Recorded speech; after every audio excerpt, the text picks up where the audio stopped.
Hello everyone, I'm Apurva the Book Hunter back again with another video. So, guys, today I'm going to present to you none other than Amitav Ghosh with his latest offering, Gun Island, a novel.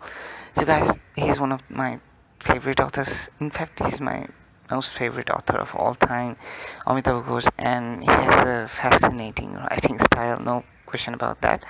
His recent book, this Gun Island, it's been doing the rounds of the critic circuit for some time, and I haven't read the reviews, but in this video I'm going to tell you a little bit about the book and give you a reader's opinion on how good this book is, or whether you should buy this book and read this book or not.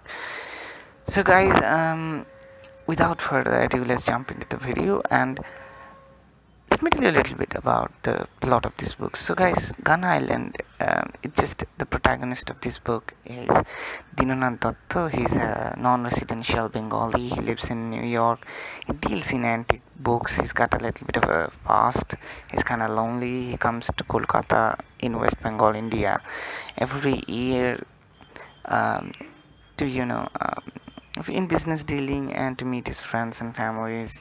He's a lonely kind of a guy, but uh, one year, however, as it so happens that one of his relatives, he tells him about a certain folklore about Bandhuki Saudagorer Deep, or the island of the gun merchant in Sundarban. So it's kind of this kind of a you know this shrine in an island which is placed in the which has a place in a folklore that it's established by this merchant called Bandhuki merchant, and it's got this whole story about Manasha Devi, the goddess of snakes, being all angry about him and he repenting by building a shrine, all that story. And what happens is that his relative, um, uh, she invites him to visit the place and commit that place to his memory, and preserve it in some sort of writing or something, because due to the rising tides and the frequent storms, this shrine is probably going to be wiped away in a few years. So he decides to do that, and he arrives at the island with a local boy Tipu, and uh, you know however, the problem is that once he arrives there, certain weird things start happening. There are snakes, there's all odd paranormal events, and Tipu gets bitten by a snake and all that.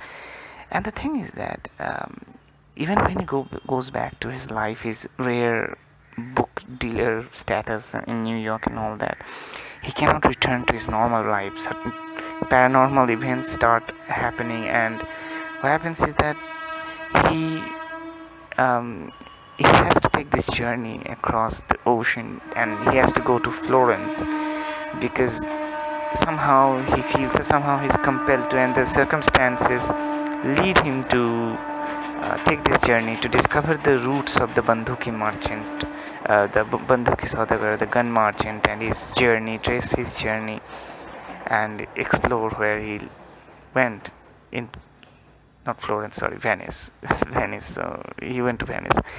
So, guys, but this story is all about Dinanath Datta, but not exactly about Dinanath Datta. In fact, this story has a big, like a big scope, and this is all about climate change, its effect on peoples, animals, flora and fauna, how we're reacting to it. And the problem is that how social media is changing our lives, and in fact they're changing the lives of the backward, the people, rural people in obscure places in India where there are not enough electricity, but there's smartphone and GPS. So, and this is also about mass immigration, the Middle East crisis, and how the Europeans faring with it, how they deal with this thing, the lives of immigrants in Venice, and all the history of Venice. There's a dash of linguistic stuff in there, and all these things are mixed together and blended together to produce this novel. But what's most enticing is that the kind of the way he has described the effect of technology on people's lives is just, I think nobody has ever been able to uh, you know just register it in this way. It's just so fascinating. In fact, the whole comparing it with his previous novels, this whole novel is written with such a pace. I mean, this is such a pacey novel. It's sleek, and I think it's most suitable for the era. Like in this era of information overload, where we cannot spare a lot of time on a just a single thing, he has written this book which is really speedy, breezy, and you can finish it within like 3-4 hours flat. It's not an overcomplicated book with a languid storyline. It's not. It's really slim. I mean, it's just trimmed, beautifully written. I mean, this is perhaps the first time he has written uh, in a first person perspective. Yes, I believe so. And guys, about the content of this book, there's dash of like paranormal stuff in there, like a mystic stuff and all that.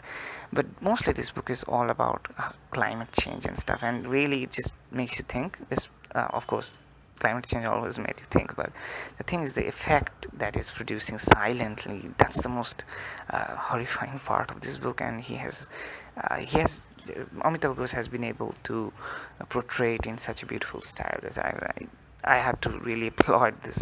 But the thing is that I don't think this is his best book yet. But whether it's relevant, it's super relevant in our society. No question about that. It is perhaps the most relevant novel that really portrays the current position, the current predicament that our society and humankind is in, considering all things, including all the political upheavals and mass immigration and the Europeans acting out against illegal immigrants, and all that stuff is in here. So you don't need to worry about that. The thing is that whether I like this novel, oh yeah, I super like this novel, no question about it.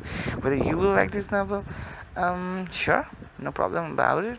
But the thing is that it's not one of his best novels. I wouldn't say that. It's really good, but not best. So, guys, this is it for today. I'll come back with another video as soon as possible. I finished Celestial Bodies by Jokalaharti, and I'll post the review as soon as possible. Till then, take care. And of course, the recommendation: anyone can read this book. It's very easy to read, no question. It's not overcomplicated. The plots, the allegories, the symbolism is not really that complicated or intricate, so any casual reader, you can read this. In fact, I would recommend this book to anyone who's watching this video or anyone who just heard about this book. So that's it for today. This is Apurva Book Hunter signing out. See you next time with another video.